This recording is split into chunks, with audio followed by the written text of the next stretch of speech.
Let's see the case of resistors connected in series. Now, let's take, I'm having a circuit having only one resistor with a battery, a plug key, a voltmeter connected in parallel with the resistor and an ammeter connected with series. Now just ignore this. In the first case, with only one resistor, observe the readings of voltmeter and ammeter with the battery, with the cell.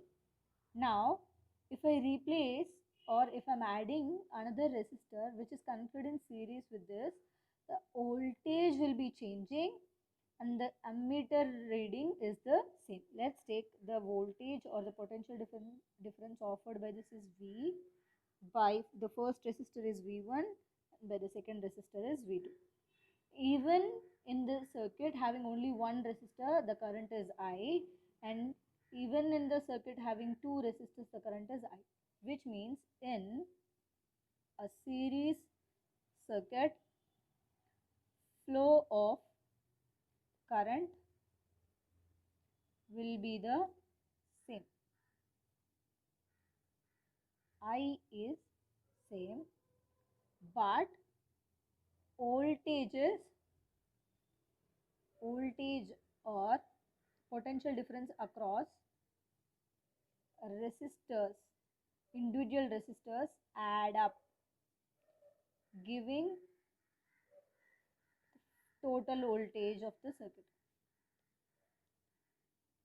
which means V is equals to V1 plus V2 plus V3 plus and so on. Since I am having two resistors, I am just stopping with V1 and V2. Now, according to Ohm's law, what is Ohm's law? V is equals to IR. So, IR1 R. Total voltage is equals to total resistance is equals to I R1 resistance of first resistor or the appliance plus I into R2. Since I is equal for all the three or for the entire circuit, I am cancelling out I, which means R is equals to R1 plus R2. When the resistors are connected in series, then total resistance of the circuit is equals to sum of individual resistance. R is equals to R1 plus R2. This is the reason why we are always connecting the ammeter in series, because when the circuit is connected in series, the current will be the same. Current is not going to change. The value of I is always same. But when you connect ammeter in parallel, the value of I will be changing for each and every resistance. So we can't connect ammeter in parallel.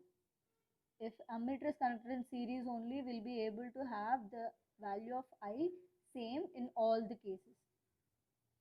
So this gives you the reason why ammeter is connected in series. Current is always the same. And we'll see the disadvantages of resistors connected in series. Now, if the connection is broke here, or rather the resistor is not connected properly here now, current will flow from here to here, but since there is a gap or a damage over here, it will not be able to flow from here to this terminal. So which means it is more like an open circuit. Current always flows in a closed circuit. Therefore, series circuit having a disadvantage that if there is any damage to the circuit, if there is any gap between the terminals, then current will not flow from one terminal to another terminal because it becomes a open circuit. This is the main disadvantage of series circuit. For this reason only we are going for parallel circuits. Okay. If I'm having a circuit having n number of resistors, then the total resistance R is equals to R1 plus R2 plus and so on plus R. If they are identical resistors, identical resistance means all are having the same value. Identical. Then R is equals to R plus and so on, which is like R n number of resistors. So which means resistance of total resistance of circuit is N into R. This R stands for resistors of individual resistors.